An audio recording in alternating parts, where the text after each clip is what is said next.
Well, I appreciate the relationship that I've had with AIPAC from the very beginning of my congressional journey. Pro-Israel community fully embraced me. AIPAC played a very important role in my political campaign. I think it really helped it take off. One of those demands is keep ICE out of sensitive locations. And we've defined that as schools, houses of worship, hospitals, and polling sites. We want an explicit prohibition that ICE can go nowhere near any polling sites in the United States of America. Might have to drop a dime on this. For sure. You know what I'm saying? You gotta stop it. I don't like that shit. For sure, bro. I don't like that shit.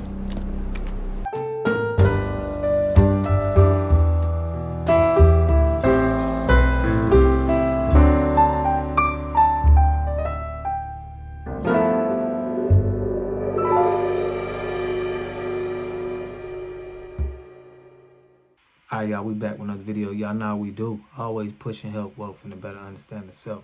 So check this out, y'all. In this video, we going over the Democrats is cooked. They crashing out. Okay, a lot of people is exposing their tactics.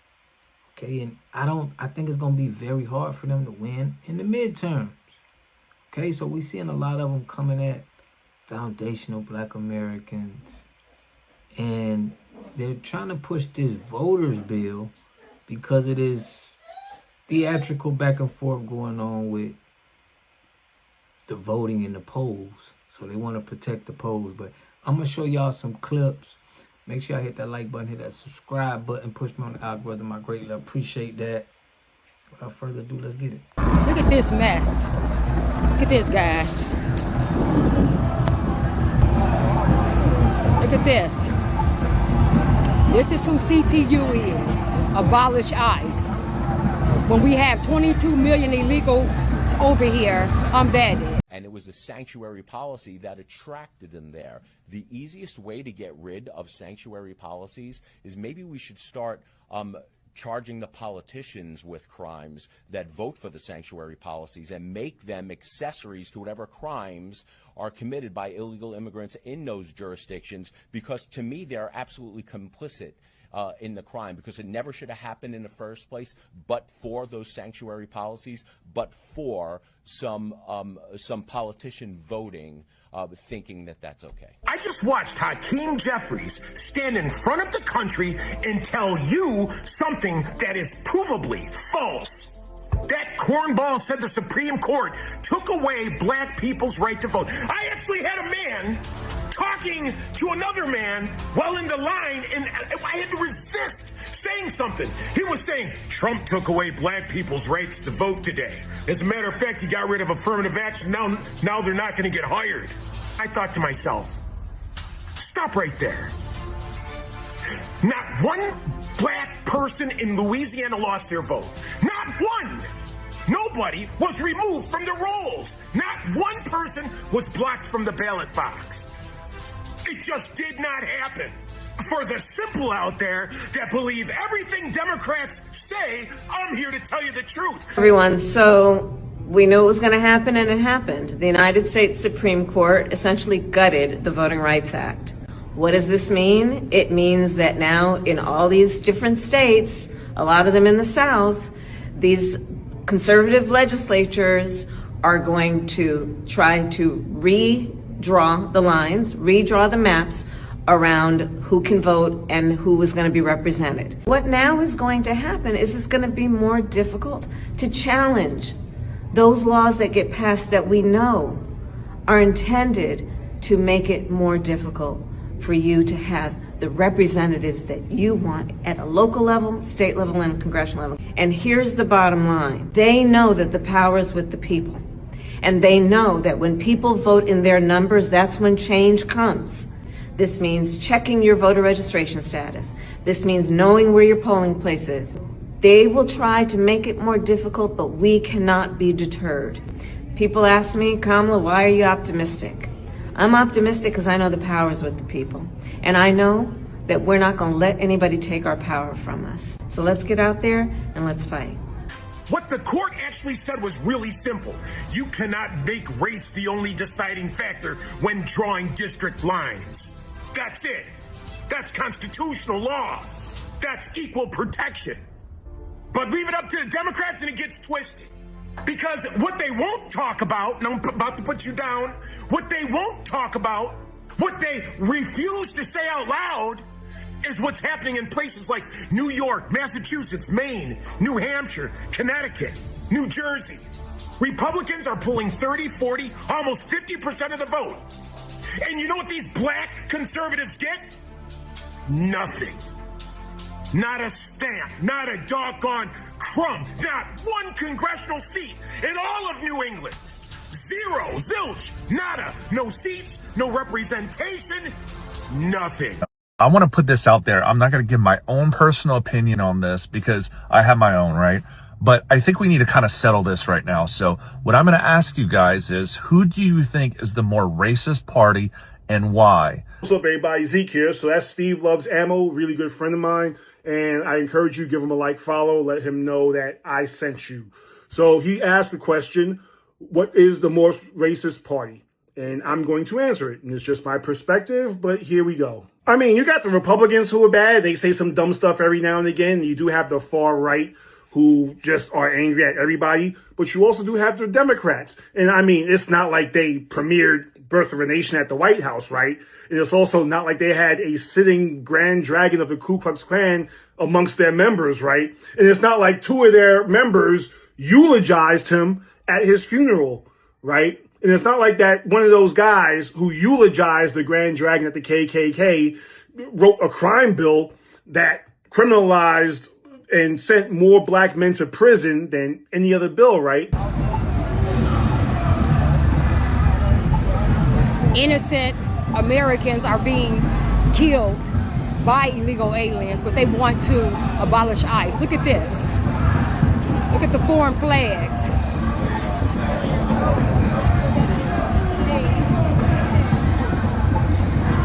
This is your modern day progressive, communist, anti-American Democratic Party. Every American citizen should rise up and make sure we never vote for the Democratic Party again. And it's not like the person who signed the bill is married to another Democrat who said that black men were super predators, right? I mean, and it's not like, you know, one of the sitting presidents in the Democrat Party said that if you don't know if you're going to vote for him, that you ain't black. He also said that black folks don't know how to use the computer, use the internet, and can't pick up IDs, right? Yeah. But then you say, Zeke, why are you bringing up old stuff? Except that there's a Democrat governor right now in New York who said that black kids in the Bronx don't know the word computer. And she also said that black folks, while in church addressing them, said that don't spend their stimulus money at the liquor store, because she would totally say that to a white congregation, right? Right.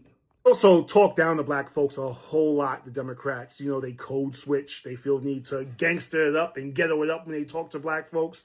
And they'll get rappers to go and talk to black folks because policy is just what's policy, right? And they also say that black folks can't score as well on tests and can't pass the bar. But, I mean, they're totally not racist, right? They're not racist. No, that's not racism. That maybe it is, and black folks vote Democrat over and over and over and over again. Sounds really stupid to me. Zeke Arkham, got your 6. Bye. The reality is that consumers across the country said, no, we're not going to tolerate that. So we are building to those moments. And right now, there are a lot of attacks on our democracy. I mean, the Republicans just passed a budget resolution that puts another $70 billion into ICE and CBP. That ain't right. And that is just wrong. That ain't right. That's on top of the $170 billion that they put in with their big bad betrayal bill last year. Which is why we, the movement, Democrats in the House, Democrats in the Senate, and all of us on the outside said not a dime more for ICE and CBP without massive reforms, because those agencies don't even need to exist. They need to be completely dismantled. Yes. And yes. we're successful with that, right? We just funded all of DHS except for ICE and CBP. Right. That's right.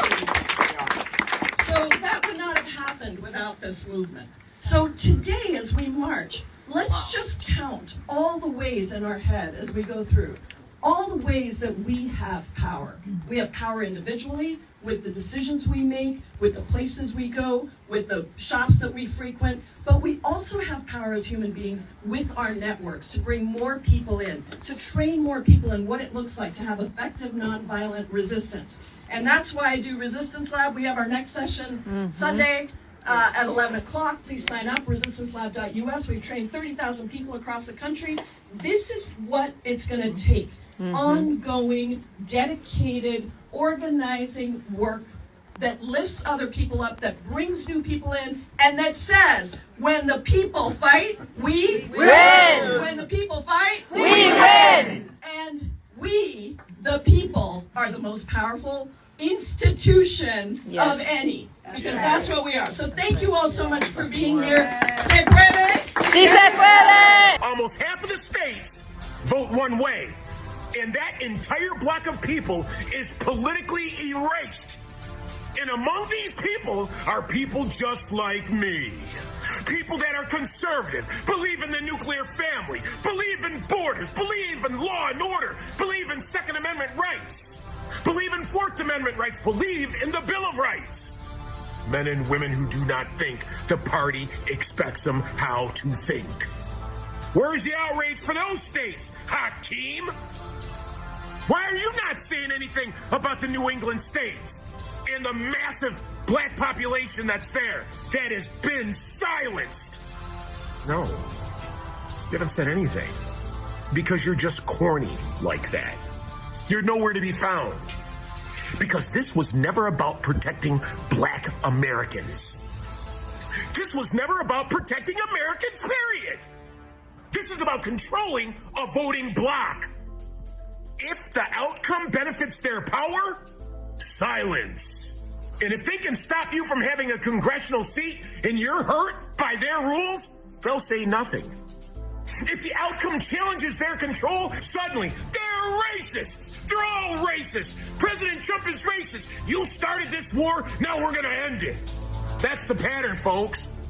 Do you get it now? People are waking up to it. People are seeing what's happening with their own eyes. The question is simple. Are you going to keep letting these politicians define your voice, America? Are you going to sit there in New England with 0 congressional seats and just be quiet about it? How much longer will your voice be subdued? When are you going to recognize you're being used, America? They race bait, they race hustle, they stir up dissent in America nonstop. I'm tired of This is a shame. Our kids should be in school. They shouldn't have had their kids out. Yeah, no. That's a shame. No, oh, guys, look at this. They have our kids out here.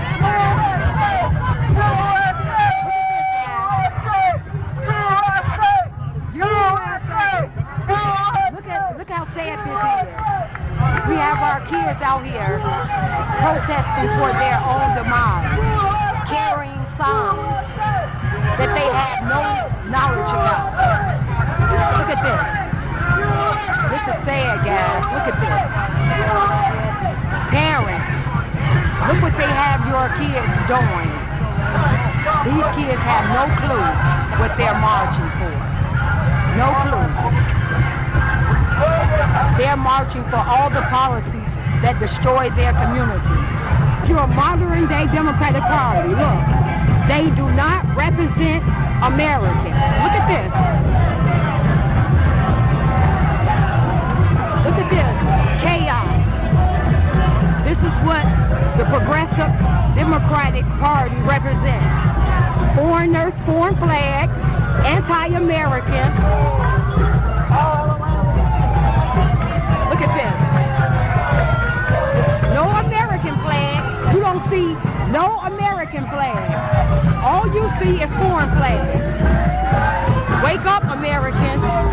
The Democratic Party do not represent you. Look at this. Look at this.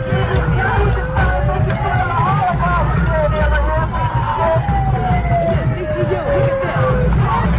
Indoctrination.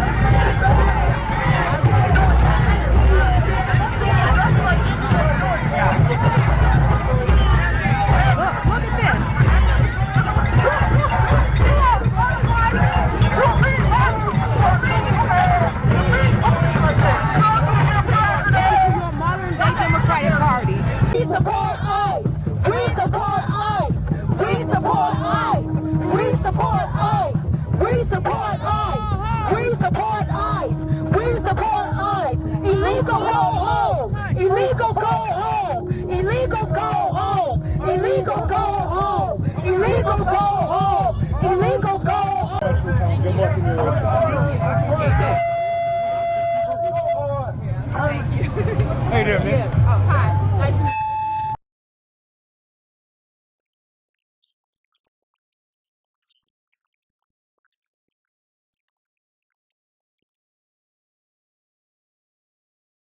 A community must have three things to have a community in it.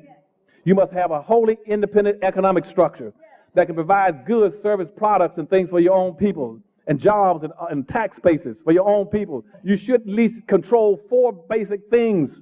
You should be trying to control water, food, medicine, and energy to be able to survive and compete. Here we got Mr. Pollock. He had a cornfield. He took advantage of a free water test from us, and this is what we found in this water. We found sulfur, we found hardness, and we solved these problems with an easy fix of 2 tanks.